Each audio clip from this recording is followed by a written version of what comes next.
There's a very big difference between ingesting and importing. I just found a really good post on Reddit that explains this thoroughly. Thank you, kind woman. When you ingest media, Premiere or whatever software you're using creates a copy of that file. It could be a straight copy or a proxy file. When you import media, you are telling Premiere Pro or whatever software you're using that these files are part of your project. Premiere Pro plays your files from their original locations, and you can use them in your sequence. Essentially, importing is just pulling in footage you already have. So when you ingest media, you're telling Premiere to make a copy. Once it makes that copy, it will use that copy as its source. That's what it will be looking to. When you import media, you're telling Premiere that this media is part of your project, and it will look to and play back the video from its original source. That's how I prefer to do things. That is the editing workflow that I am teaching you. How to manage your data and make sure that it's backed up and safe so that you can edit from the original media. If you set up ingest settings to copy the files, a copy of the source files will be made into Adobe's scratch disks. I personally have never done this before. I have never messed with ingest settings and had Adobe do anything with my source files. I personally like to organize and manage my files and keep them safe in the Finder and have them set up the way that I would like them to be in the drives, and then simply import. Import is essentially creating that mirror, is creating an instance, is creating a shortcut, is creating a peephole that Adobe looks through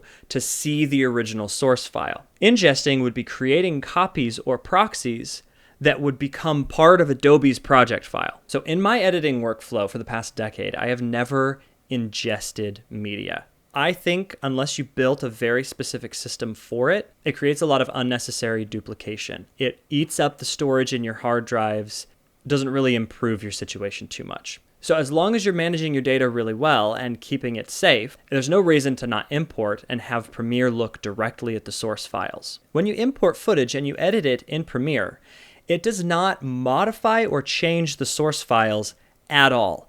It is simply linked to those source files and using them as reference for playback every time it finds an instance of that clip in the program. In the assistant editing section, we will also talk about creating proxies, which is an ingesting process. So there are ingesting processes in our workflow, but I've never had Adobe or any other software automatically ingest footage for me. I like to do it all manually so that I know what's going on with my footage. I want to understand where all of my footage is. I want to understand how it's organized.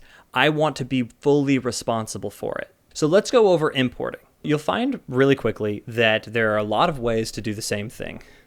There are a lot of things that you can do in Premiere, but there's also just a lot of ways to do the same thing. First, we can go up to the menu, we can click File, we can click Import. And this will bring up a little dialog box here where we can browse to the desired file, select the folder, and click Import. Now, these two files arrive in our project window. We can also click Command-I. This brings up the same dialog window. It's just a shortcut for that menu operation. The next thing that we can do, sorry, yours may not look like this. I'm going to go to the editing workflow. The next thing that we can do is we can go to the media browser. Now the media browser shows all of the files in your hard drive and your computers. Any storage that's attached will be displayed here in the media browser. So I'm going to navigate to the same place that I was before, and I'm going to right click and I'm going to hit import here. Now you can see it shows up in my project window once again. The last way is to navigate through Finder or the PC equivalent to the thing that you're looking for, and then to simply drag and drop the folder. Now dragging and dropping, in my opinion, is by far the easiest. I do that most of the time.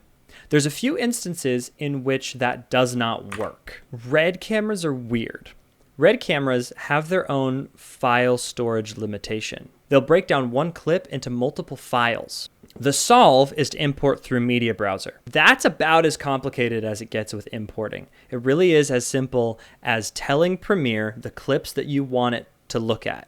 So again, this instance of this clip here, this has not been copied into Premiere or anywhere else. This is just a little window that looks at the original source. This right here, playing this back in Premiere is essentially the same thing as playing it back in the Finder. It's basically the same process. It's just that Adobe is showing it to us instead of our Finder showing it to us.